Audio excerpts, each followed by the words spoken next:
All right, well, I'm Sal Benedetto, and we moved here, I don't know, November. Actually, we moved on election day last year. We voted in Ohio and then came down here, but we couldn't vote here too. Didn't work out. We weren't trying to. We're full-timers. We live on Sterrett Road. The house that some people call the Buzzard House, some people call the Scrapbook House. So that's where we are. I've been filling a position on the board that was vacated. There was a person who wasn't able to serve their full term, and I applied and got the remaining part of their term. So that's my experience on the board so far. I've had to fill the end of that term. It's been great. I like the board. I've never lived in a place with an HOA, let alone been on the board of an HOA. But I ran a business for 30 years, so I get the sense of how things work. So that's not a big problem. But it's been a real interesting time. It's been a learning experience. Again, not only being here since November, I don't know everybody, but we have a board member who's actually leaving, unfortunately, and Billy Robertson, and he knows everybody. I mean, everybody. It's just amazing. So, yeah, and the dogs. Although he's not feeding them anymore since Willie died, the one strange little dog. But yeah, there's been some interesting challenges, and I think that we have a decent board together that's ready to face those. Our primary goal on this is really to not get in people's face so much, but to protect everybody's investment. We have the community's best interest as our guiding principles. We don't want to micromanage anybody. We don't want to tell everybody what you can and can't do. When it starts infringing on other people and their quality of life, then unfortunately we have to sometimes make some decisions that aren't going to necessarily be real popular. Lucky for us, our henchman Tim back there takes care of that for us. So he gets the bad guy job, and we just kind of hopefully don't have him have to do that too often. So that's really kind of all I have to say. Are we doing questions right away, or we wait until everybody's talked? We'll give everybody an opportunity to talk first. All right, that's about it. Thank you, Sal.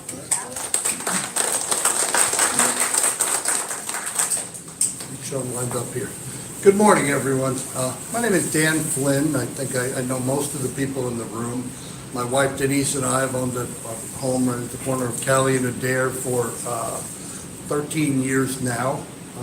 And I have two kids, two grown kids, and I recently as last year, retired after 48 years of working in law enforcement. I was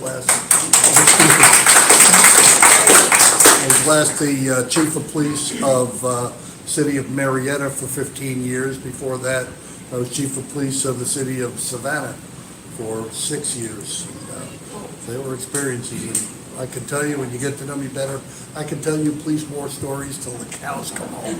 You know, in fact, you have to shut me off sometimes. And I've had a wonderful career, and so I retired now, and I've actually been, like Sal, I was in a position on the board back in 2012, and I filled in for someone else. I wasn't elected to it, but I filled in for someone else, and back then times were a lot different than they are now, and since I was on the board and I worked with we had the unpleasant duty of finding a property manager then. Was two property manager ago who was stealing from the association, and was very corrupt and abusing credit cards and things. And we applied our police skills, put together a case, and got rid of him, and I'm still proud of it. We got rid of him, and then after that, we were able to, we hired Cheryl McDonald to be the property manager, and she was a great property manager. She did a good job and stayed, as long as she wanted to stay, and then left in good standing, and we now have Tim, and I think we all know him, and from what I gather, everyone thinks an awful lot of him and the job he does. So, that's background. Now, why do I want to be on the board? I'll tell you really two important reasons. Number one being, I've been up here for 13 years, and I've seen boards come and go, people's come and go, and as I just explained, property managers come and go. And what I see right now, I was approached by the nominating committee, they were looking for candidates, and I've just noticed in the last year or so, the people that are on the board now and the property manager are doing a great job. I mean, for the first time in all these years, I see people that are rolling up their sleeves, getting involved, digging into, working on our problems with the gates and working on our problems with collecting people that don't pay their dues and working on a lot of things, but they're actually working. Actually, when I was back on the board, there was one person, I wasn't there very long, it was less than a year, but there was one person there that said, I'm on the board of directors. I'm a director. I don't do anything. I direct. So I'm not gonna do anything. I'm just gonna vote on things and I'll pass judgment on things. So I always thought that was wrong. It bothered me back then, and I never wanted to be like that or work with it. But now I see these folks, Nancy LaChance and Gary and everyone, Jackie, everyone working to, they're all working on different things that are for the common good of people that are in the association. And that's the way I think it ought to be, and it's the right way to be. And so my first reason is I want to be part of that. I want to work with good people that aren't afraid to serve and roll up their sleeves and tackle. They can't solve all of our problems. We have them, and it's a difficult job and a time-consuming job. But I want to be part of that. That's what I've always been like. I try to conduct myself, in accordance with a set of values of honesty, integrity, respect for people, loyalty, professionalism, and teamwork. I believe in those 6 values. It's the way I try to conduct myself as an adult, and the way I will conduct myself if I become a member of this board. My other reason is this. It's been a sore spot for me for a long time up here, that more or less, and it's getting less now, but more or less half of the people on this mountain do not pay their dues. And so what that creates is, and we've never been aggressive about going after that, but what that means, these folks that have to balance a budget. They have to look, our revenue's in, we have to, in the course of a year, balance them on what we spend our money on, look at the needs and the wants, and we have to balance it. But when half of the people, or 40% or more of the people, aren't paying their dues, that means the rest of us who are paying them, it makes us like a welfare state. We're carrying the others who are using the facilities and using security and using everything, and half of us are paying for the other half, and that's wrong. I don't believe in that. I believe everyone, should pull their fair share, and it's been a sore spot with me that some of the previous boards, they have not aggressively enough gone after those who refuse to pay, especially.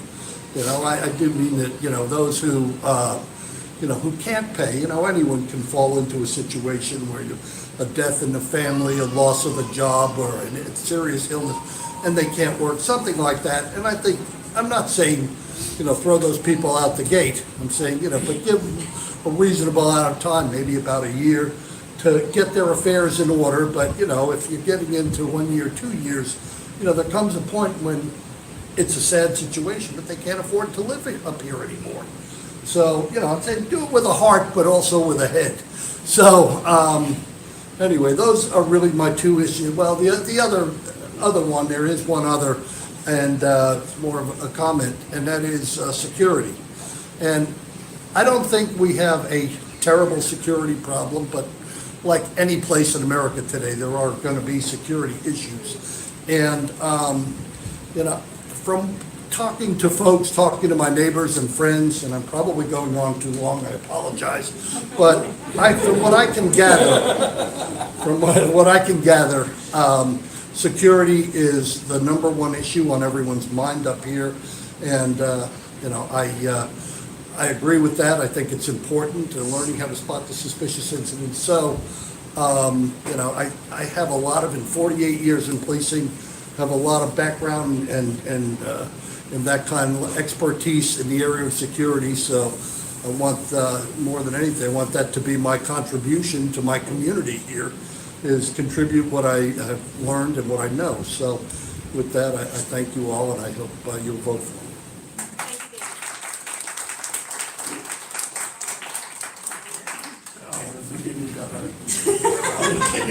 Only kidding. All right, what am I gonna say now? Tough competition here. She may scream off. Okay, my little assistant here is gonna help me. I'm Jessica Crocker. I don't know how I'm gonna follow Dan. I mean, I think he said everything. I am married to Brian Crocker. As y'all know, he cuts a lot of y'all's grass on the mountain. Sorry, is that good? We live actually on the corner of Marquis and Meteor. We've been there about 4 years now. We actually have a piece of property over on, I call it Stryett, but everybody pronounces it different. We are actually in the process of maybe building our forever home on Stryett at the moment. A lot of y'all know me as the bus driver. I'm the one that parks the bus at the pool down here. We've been here about 4 years now. I really don't have a specific point of running on the board or reason. We want to get more involved in the neighborhood since Bryant is going around cutting the grass and knowing a lot of y'all. I've gotten out to know a lot of y'all since he's been cutting the grass. I just want to get more involved in the neighborhood. I think Tim has a lot of good ideas. I think he just has to get the right board behind him to implement these ideas. I think we could be a very good community if we all just work together. I think in the past, we haven't had boards that has worked with the property manager or the neighborhood to unite us the way we need to be. I think when you come through the front gates, this should be our serenity, this should be our homes. We shouldn't have to worry about things when we come through the gates. We should be united better than we are. We've seen on Facebook, a lot of times people get on there and gripe and complain, and then it's like, if you want to do something about it, quit griping on Facebook and get on the board. So it's like, okay, kind of shut up and get on the board and let's see what happens. So, you know, I don't have a long speech like Dan did, so. I've never served on an HOA board, so I really honestly don't know what I'm getting into. I've talked to several people and they're like, oh girl, you don't even want to do that, don't do it, get away from it. And then I've had people go, no, you know, get on there and see where it goes. So honestly, y'all, I don't have a clue what I'm doing, so it's a learning curve. So I'm just kind of putting myself out there and seeing where I go. So it's like, y'all just gonna have to bear with me and see what we get, okay? Because I'm not gonna lie to you, I have no idea what I'm doing.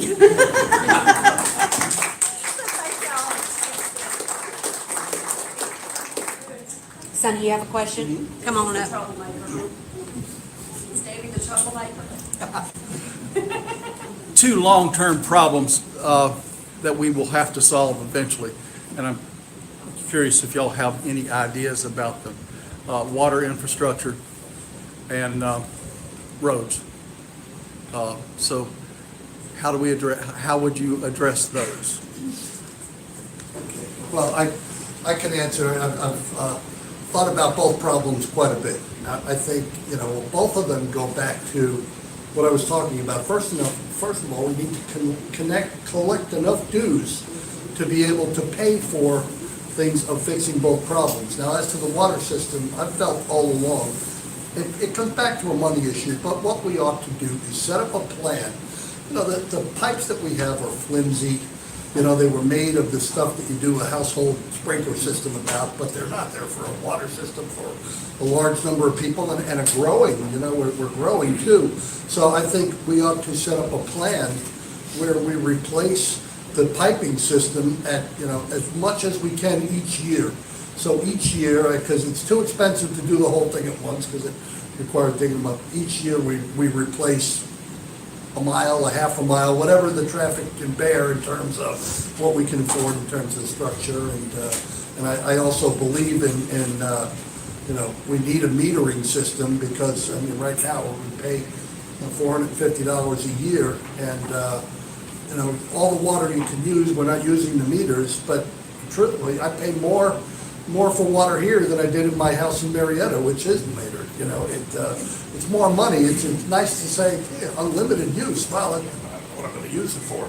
So, anyway, that's the water system, and, as to the road system, really very much the same answer. I mean, our board can hire contractors to come in and, go over roads, and, you know, they've already done some of that, replacing, resurfacing, some of the areas. It's just a matter of money. It's expensive for these companies, but we've got, I think, a pretty good vendor with Northwest Georgia Paving, and we can do as much as we can afford. You know, I think it's just a matter with the board. You just have to decide, you know, what are our needs and what are our wants. And of course, we need to take care of the needs first, the wants second. And, you know, we want a better water system, we want holes fixed, and we need to keep a healthy reserve, which thanks to your current board you have for emergencies, so. Yeah, you know, not being on the board, you get it all pretty right. I mean, it's exactly right, it's all about money. And increasing the collections is gonna help with that. And even with the money, we need to put a plan together, and we're working on that, you know, based on the budget, how much can we do? And I agree with him absolutely, you do it in sections. That's really the only way to do it. There's no other really way. So, so that's perfect. Really, you can tell you've been in city life for a long time. Appreciate your vote. Yeah. You already said it. So, and the board really is doing long-term planning. I mean, we're in the middle of that. That's happening. Yes. Unexpected expenses come up, but he's exactly right. And that's how it's gonna be approached.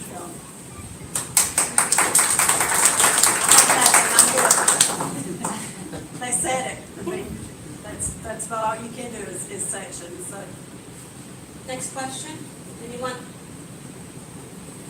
I have a question, but I think, okay, it's for Tim. It's ridiculous. Well, or whoever, how many votes do we get per lot? One vote, One per vote lot, per lot. per candidate. Per- So you will, Seat. definitely, yes. So there's one seat open right now. There's two seats open. You will be on your ballot or your proxy, whichever you intend to use. To use the ballot, you have to be here the day of the election. Okay. Proxy, you will use if you're not, and I'm not gonna get into the details of that. But if, you can vote up to 2 candidates on the ballot. And then you will list your lot numbers, we will double check that to see how many lots you have. And then we'll multiply, like if you vote for me, Right. okay? Vote for me. And, you have 5 lots. When we sit down and do the counting, we multiply that by 5 lots. So Jack would get 5 votes from that ballot.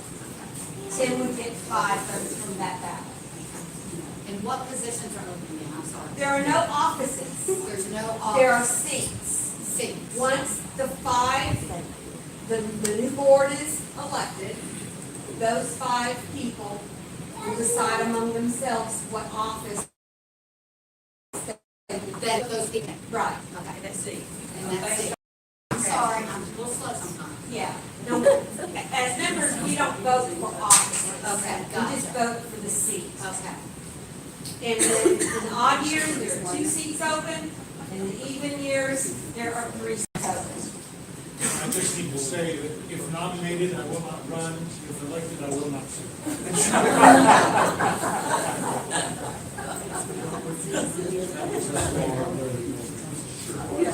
There you go. Question. Come on up, Miss Beth.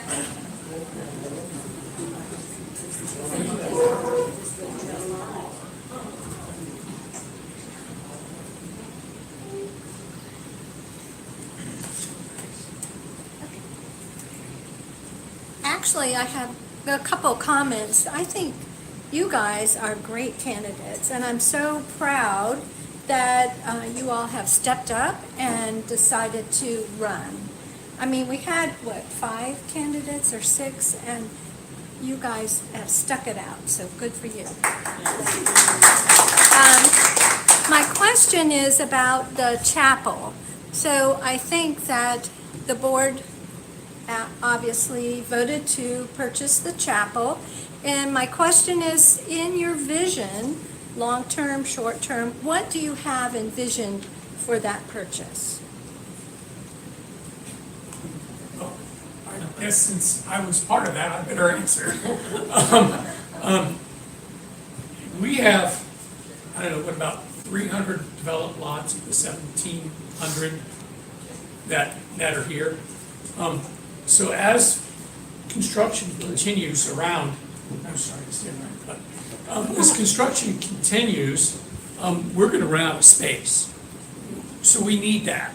Now, we don't need it now, but the price that chapel was sold at is just an unbelievable deal that we'd never be able to do it if we waited till we needed it. So it's unfortunate that these things kind of happen, but that's kind of the decision that went into it. So then, what do we need it for? We're gonna need a bigger meeting room. There's a full kitchen in the place. It's also being used as a severe weather shelter for the people in the campground. It needs to be maintained. Everything needs to be maintained. But I think with the growth potential in this community, that resource is going to be invaluable for lots of different things. You might think, well, yeah, but we're not really using the trout lodge as much as we should. Yeah, I know, I hear all that. But remember, we're only 300 some odd lots now, and we've got potential for 1,700.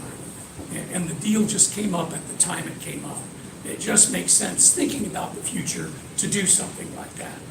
Yeah, I know, we have to maintain it in the meantime.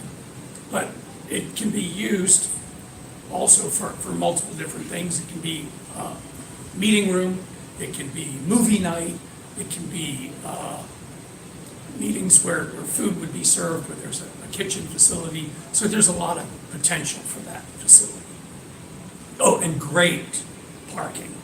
Unlike the trout lodge where you have to park and then you have to walk down a big steep hill. If you're on a walker, that ain't gonna happen. We don't have any of those problems here at the chapel. So it's very accessible. Does it need a lot of renovation or is it pretty good? It doesn't need a ton of renovation, it needs some. Structurally, it's pretty decent, yeah. I think Gary volunteered to do what was needed. Right, with volunteers. Right. So, yeah, that's where I see that going. I can help answer a little bit of that. Jackie and I have a committee that her and I spearhead. Who's on that with us? Tammy and Wanda. We actually sat on a committee together that is trying to do the Trout Lodge. We are trying to work a wedding venue for the Trout Lodge. So we are in the process of getting together and working up prices on renting out the Trout Lodge for weddings and things like that. So we are actually probably going to use the chapel to do weddings, birthday parties, and anything like that to add revenue to the board or to the HOA.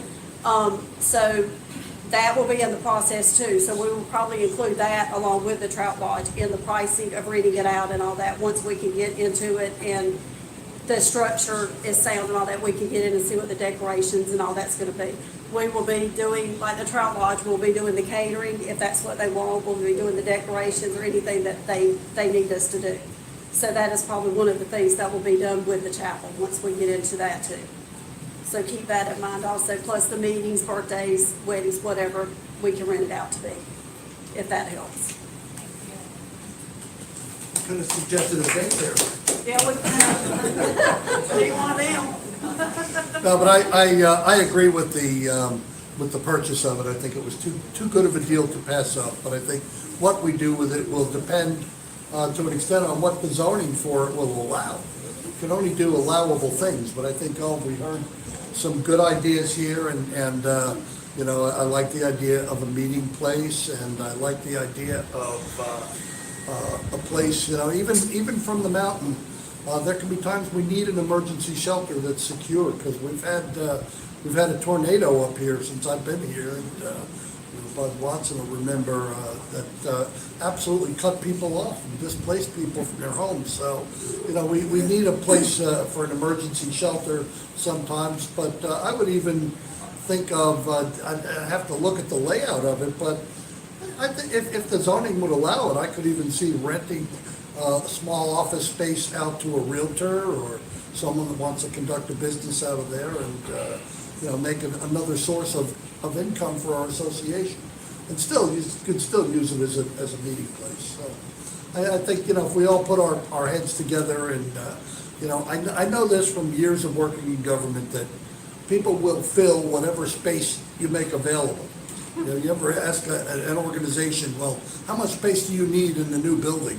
When you put it all together, the new building would be, 3 buildings and it'd be skyscrapers, so we will fill whatever with something, but, I think we need to take a look at the zoning and come up with ways, and especially if we can create another stream of income for the association, we should.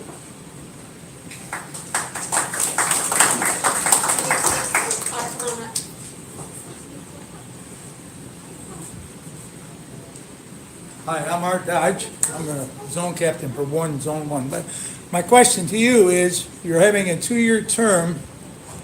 If you're going to dedicate yourselves to actually take over your lives for those 2 years to be an effective board member, and that is the big key thing. Are you going to have the time and the energy to do that for the next 2 years? All 3 of you, I want to know. Oh, yeah. Because it takes over your life. Oh, yeah. I know that for a fact. You'll So. get those midnight calls as well, and yes. Okay. That's why Well, I just want to know you're prepared to do I wouldn't that. commit to it until I retired, because I saw before what you're saying is exactly right. Okay. Thank you. Absolutely. Thank you.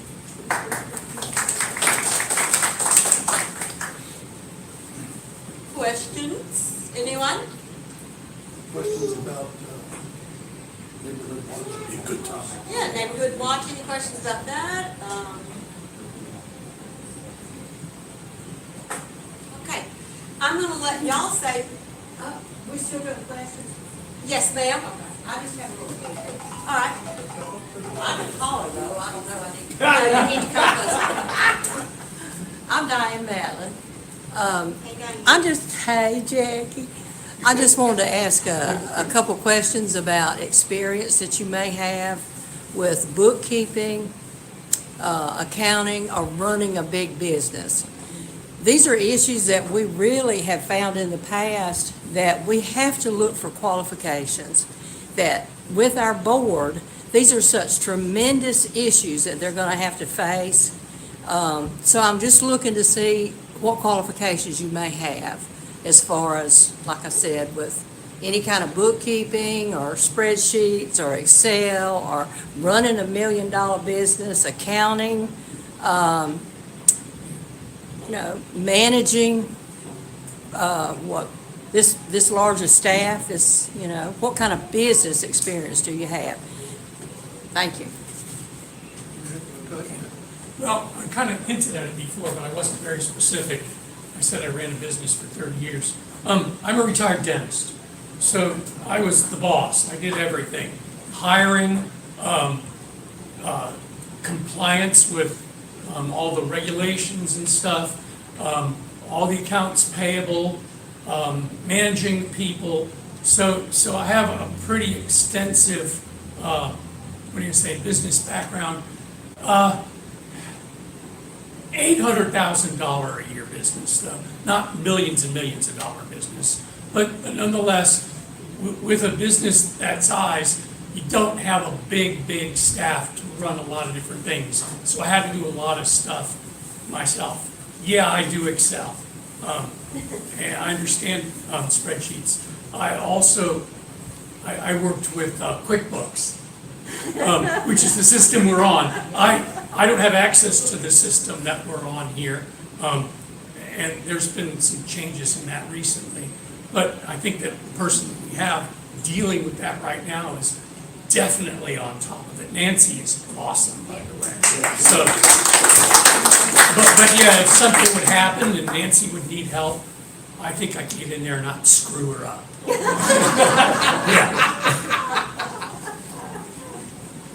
So I think the first part of your question, the fundamental here is, we're a big community, but we are not the federal government. We have to balance our budget. What that means we have to take revenues in, have to equal expenses, money going out. It's very fundamental, and, you always need to, I don't care how complicated or how big a budget gets. Those basic principles is money in needs to equal money out, and of course, you need to keep some reserve for emergencies, and we do that, and doing it well. I think Nancy, and I'd like to add my compliments, she does a great job.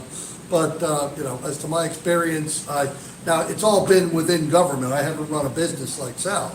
However, I have worked with lump sum budgets, management by objective, line item budgets, zero-based budgets. I've conducted audits and regular audits and forensic audits and overseen most of those. The last budget, the budget in Savannah that I was overseeing and I was responsible for there was about 40 million a year. Here in Marietta, the last one I did was about 14 million a year that I had to balance.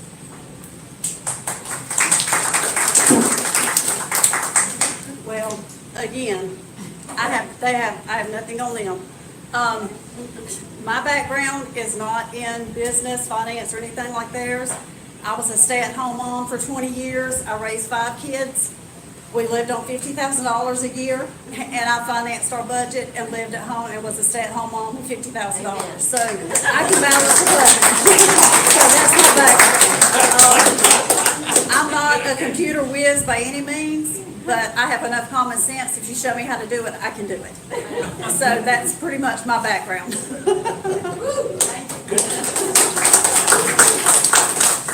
I have a question. How would you handle controversy among the board, within the board? There's different personalities.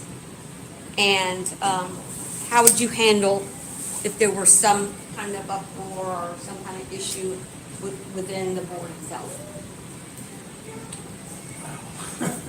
Well, in any business, in any gathering of people, personalities, personnel conflicts, they're the number one issue. The lack of those personality conflicts makes everything run really smoothly. But the more that you have, the less smoothly the whole thing runs as a whole. So how do you do that? Well, you just have to look at the situation and be honest, open, and fair. If somebody is really, really, really off base, you need to find a way to tell them that they're off base without being in their face, without putting them on the defensive, and without escalating the situation. They're always, in fact, we had a conflict in the board just recently. Yeah. And we did it by saying, look, we have a job to do, need to get this done. You got to take your differences outside of the board. The board has a business that has to get accomplished, and what other issues you all have between each other is not part of the scope of this board to deal with. Deal with it on your own, but don't bring it to the meeting. And that's how we handle it.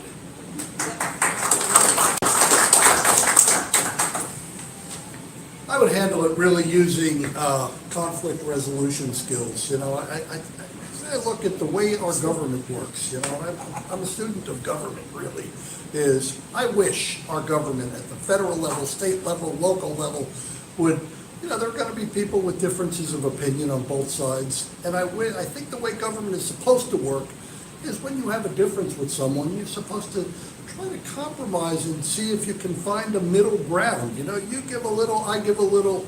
Maybe we wind up with something that that we can both live with, you know, and I think compromise and building consensus is very important. I think we should all, you know, Sal is right, I think we should all, and we haven't always done this around here, but conduct ourselves, you know what's never gone out of style is conducting ourselves like ladies and gentlemen. You know, with all the modern stuff that's being said, what's wrong with conducting it, and that includes the board, we should conduct ourselves in a civil manner and be ladies and gentlemen, like I think most of us are. You know, I agree with both of them. I think when it comes to conflict on the board especially, we have uphold our reputation. I mean, we are the board, we have to put our reputation stands for itself. We have to hold ourselves accountable for our standards. We have to, y'all look for us.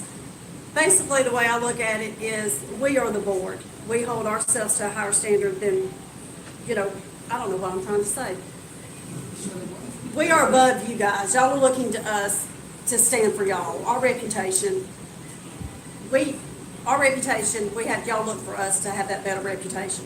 Don't get on Facebook and trash everybody.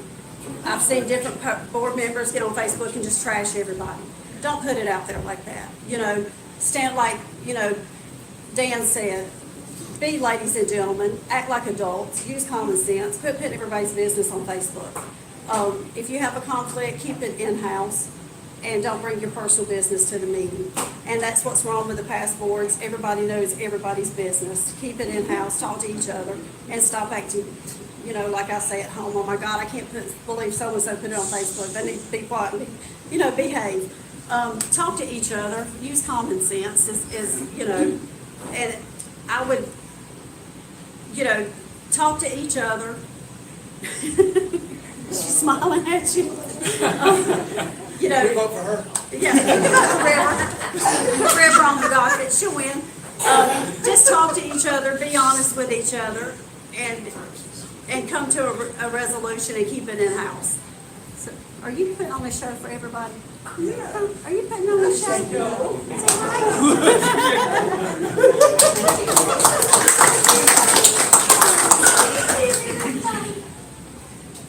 Don't forget. Hopefully this won't sound self-serving. This is for the benefit of the community, but what do you see as the relationship of board members with the property manager? Why don't you go first? I go first on that one.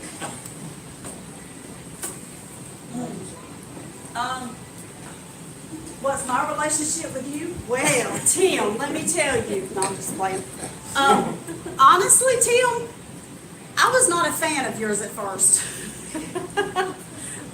When you came on the scene, because of the bus issue, I will put it there. Tim and I had a rocky relationship at first over my bus because it was not striking right for the bus to be down here. We had a few conflicts with my school bus being down here. Me and Tim kind of had us a go-around about my bus. And then Tim and I had a few words and we were good to go. Now Tim and I are buddies. I think Tim has some really good ideas about where the mountain is going. He has some really good ideas about where he wants to take the mountain. Brian and I have had a lot of conversations at our home about where Tim wants to take the mountain and his ideas. And I think he needs a board behind him. I appreciate what you're saying, but I'm talking generally to a property manager, not necessarily directly to me. I think the property manager needs to have the board support. The board needs to support the property manager and what he needs to do. But the property manager needs to know the board always has his back at all times. Does that make sense? So, I don't always say the right thing. I don't have a filter between my brain and my mouth, and it just, you know, y'all will get to know me, and y'all will realize I don't have a filter, and then sometimes y'all have to reel me in, so that's what I'm kind of scared of. And my husband's like, Jessica, you get on the board, you got to keep your mouth shut. I'm like, I understand. So, y'all may have to reel me in a couple of times, okay? That's fair warning. So I think everyone in the association ought to call the property manager day and night, email him and tell him. Every time the gates aren't working right, or there's a pothole, or we don't like the way a neighbor's behaving, call, no. Exaggeration's actually the opposite. I believe that we need to be very careful in selecting our property managers, any property manager, like we were with Cheryl and like we were with Tim. And we all need to recognize what a hard job they have and appreciate them. You know, when you see them, and even if there's something that's irritating, the gate's not working right, it's driving people a little bit crazy, you still have to have faith that the property manager is doing everything he can in good faith and will get things working and work in everyone's behalf. And the board should have confidence in the property manager, and he will. Even when they get calls, if someone who's upset about something, you know, you need to calmly refer that to the property manager, and this person says this is going on, is there anything there that's a violation of rules or policies or covenants, and if so, how are we going to address it? But do it in a very orderly way, and not drive away property managers by driving them crazy.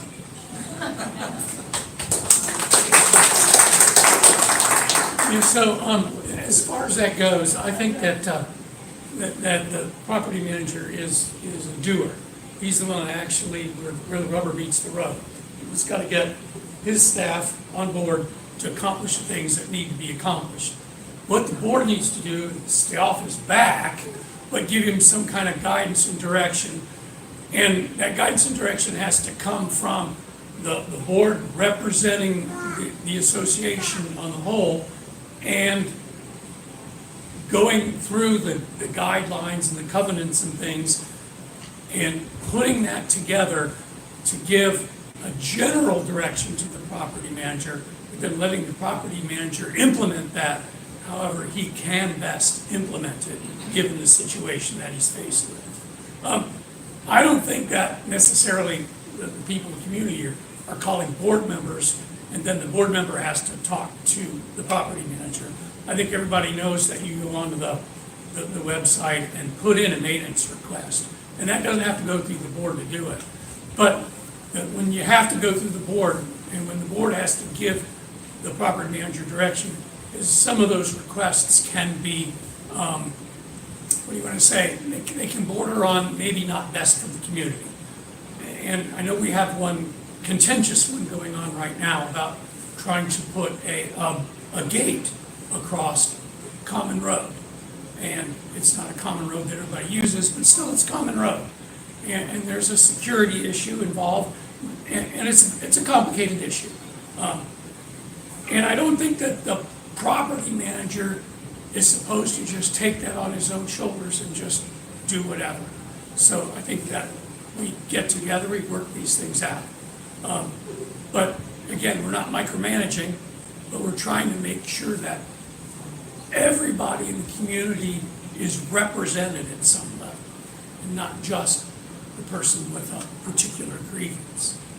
And when those grievances potentially infringe on the rights of the other people in the community. There's a couple of things like that right now, and it's tough. It's tough because you don't want to irritate anybody. You know, somebody wants to put up an ugly shack on their property.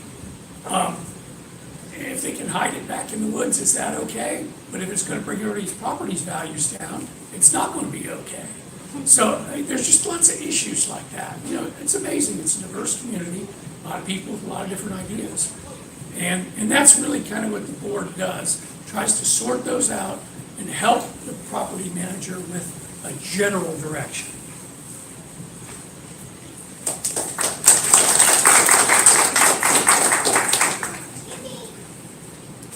Last call. Mary wanted to say something.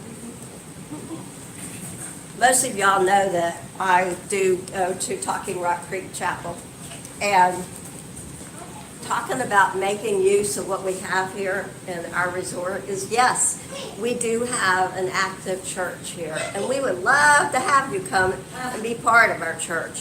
We are selling off the small chapel or the older chapel because we have a newer facility in the back, and we don't need both of them, and we don't have the membership to take care of both of them. And I just really would love to see the church we have within our own gates be used more. And I would love for y'all to come. We have a really nice, funny, Bible-based, college degree minister, Jerome Ruiz. And our churches start at 10 o'clock on Sunday, and we would just really love to have you. It's a really nice people, group of friendly seniors mostly, and we would love to have you. Thank you. We're going to have our candidates to wrap it up. They're going to say something just to close the show today. Who would like to go first? Come on, Sal. Well,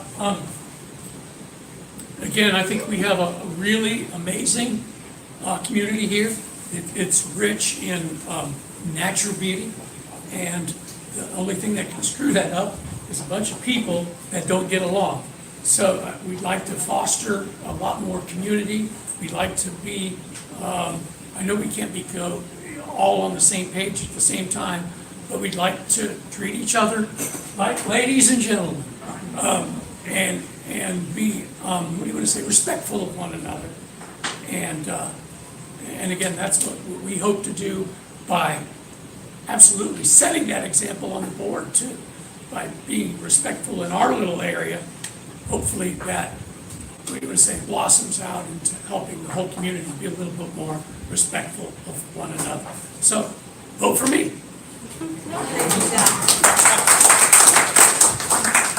My overall goal in doing this, I would like to make Talking Rock Creek Resort the safest, cleanest, friendliest place it can be. I would like to make, I've said this before, the envy of North Georgia gated communities like ours, and everything we do ought to be directed towards those things. And last thing I'll say is, if I am not elected to this, I will still be around. I will support whoever is, and I will work with them, and I'll continue to work with Neighborhood Watch, which is going so well, and I think is going to continue to do great things. So that's all, and I appreciate it.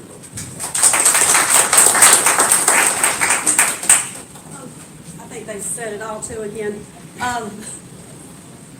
My goal for this again is just to get out there and try to unite the community and get some of the goals that we all have in mind, just to prosper and be one happy family basically, and just get out.